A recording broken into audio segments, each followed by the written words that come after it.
حضرت محدث ابن جوزی نے لکھا ہے کہ حضرت حبیب اجمی ایک بزرگ تھے، ان کے پاس ایک شخص اکثر آتا تھا، بڑا مالدار تھا، ایک ہی بیٹی تھی، وہ بھی ٹانگوں سے معذور تھی۔ تو آپ اکثر اس کو کہتے کہ تو توبہ کر، اللہ کی بارگاہ میں رجوع کر۔ ایک وقت ایسا آتا ہے کہ پھر انسان کا جب کوئی اپنا نہیں رہتا پھر اسے مصلی یاد آتا ہے، لیکن اگر مصلی کی عادت بچپن سے پڑ جائے نا تو پھر ذرا آسان ہوتا ہے اللہ سے دل لگانا۔ وہ اکثر آپ اس کو کہتے کہ ٹھیک ہو جائے کہ تو بیٹی ہے، وہ بھی بیچاری معذور ہے، تو کہاں دولت لے جائے گی۔ آج کرتا ہوں، ہم تاریخیں دیتے رہتے ہیں نا اللہ تعالیٰ کو معاذ اللہ کہ رمضان سے میں نے نیک ہو جانا ہے، عمرہ کر کے آؤں گا تو پھر میں پکا نمازی ہوں۔ خدا کے بندو، کس نے تجھے بتایا کہ رمضان تک تو زندہ رہے گا؟ کس نے خبر کی کہ عمرہ کرنے تک تو بچے گا؟ حضرت حبیب اجمی اس کو کہتے تو کہتا بڑی جلدی ٹھیک ہو جاؤں گا۔ ایک دن سویرے سویرے توبہ کرنے آ گیا۔ آپ نے فرمایا کیا ہوا؟ تو کہنے لگا حضرت جی کل ایک 15 سال کا نوجوان ملا ہے اور مجھے توبہ کرا گیا۔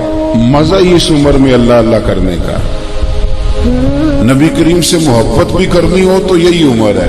عشق لگا سی کھیڈاں کھیڈ دی تے پھر مینوں کھیڈاں بھول بھول گئیاں، کجل پایا سی میں یار دے ویکھنے نو، پھر او دی یاد وچ روندیاں ہی ڈول گئیاں۔ حیدر شاہ اس گلی کدے نہ رول دی، پر ہن تے رول گئیاں۔ جن لوگوں نے ابو جہل کو قتل کیا تھا ان کی عمر بھی 15 سال تھی۔ ہم تو بڑے ہی نہیں نہ ہوتے ساری زندگی، نہ ہمیں کو بڑا ہونے دیتا ہے، ہم بڑے ہی نہیں ہوتے، یہ تو عمر ہے کچھ کر گزرنے۔ 15 سال کا نوجوان توبہ کرا گیا تو حضرت حبیب اجمی کہنے لگے وہ کیسے؟ کہنے لگا حضرت جی میں کل منڈی گیا تھا، مجھے کچھ سامان خریدنا تھا، تو بغداد کے بازار سے میں نے مچھلی خرید لی 10 کلو، باقی بھی سامان تب خود لے جا نہیں سکتا تھا، تو مزدور آپ کو پتہ ہے بیچارے آج بھی سڑکوں پہ بیٹھے ہیں، تو مزدور بیٹھے تھے تو ان میں ایک نوجوان 14-15 سال کا، چہرے پہ بڑی روشنی تھی۔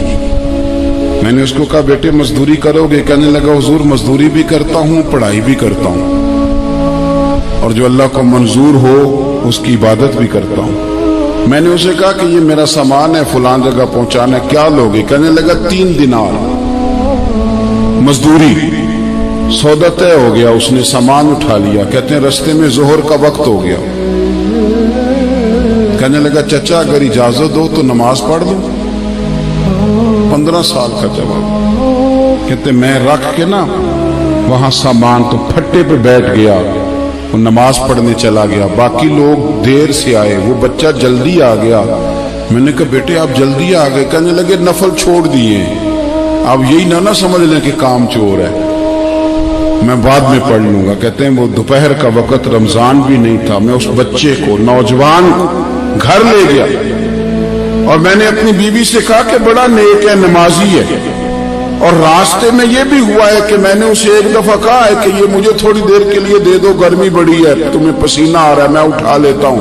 کہنے لگا نہیں چچا میں رزق حلال کھاتا ہوں، اگر آپ اٹھائیں گے تو میں 3 دینار مزدوری پوری نہیں لوں گا، پھر پیسے کم کروں گا، میں نے طے کیا ہے کہ اٹھاؤں گا۔ تو کہتے ہیں میں نے اپنی بیوی کو بتایا تو بڑی متاثر ہوئی، کہنے لگی دوپہر کا کھانا پک گیا، اسے کو روٹی کھا لے، رمضان بھی نہیں تھا۔ کہتے میں باہر نکلا، اس کو 3 دینار تھمائے، تو میں نے کہا بیٹے ایک بات میری مانو گے؟ کہنے لگا بتائیے۔ میں نے کہا کھانا پکائے کھا لو۔ کہنے لگا میں معافی چاہتا ہوں، میں نے روزہ رکھا ہوا ہے۔ حضور نے حکم دیا، حکم نبی کریم نے حکم دیا، بخاری مسلم کی حدیث ہے، فرمایا نوجوانوں اگر تمہارے پاس طاقت ہے تو نکاح کر لو ورنہ روزے رکھو۔ حکم دیا، یا نکاح اور یا روزے، یہ سرکار کا حکم ہے۔ بھائی نفلی روزہ نفس کی قوتوں کو کچلتا ہے، انسان میں نورانیت اور روحانیت لاتا ہے۔ کہتے وہ کہنے لگا میں نے روزہ رکھا ہے، میں اور متاثر ہو گیا۔ میں نے کہا آپ کیا کرو گے؟ کہیں اور جانا ہے؟ کہنے لگا نہیں، میں جس دن 3 دینار کما لیتا ہوں پھر میں مزید لالچ نہیں کرتا، باقی وقت یا قرآن مجید پڑھتا رہتا ہوں یا نبی پاک پہ درود شریف پڑھتا رہتا ہوں۔ آپ بتائیں؟ تو میں نے کہا کہ افطار میرے ساتھ کر لو۔ کہتے ہیں میں اسے مسجد چھوڑ آیا اور خود میں لوٹ آیا، افطار کے بعد میں اسے لایا، کھانا کھلایا، عشاء پڑھی،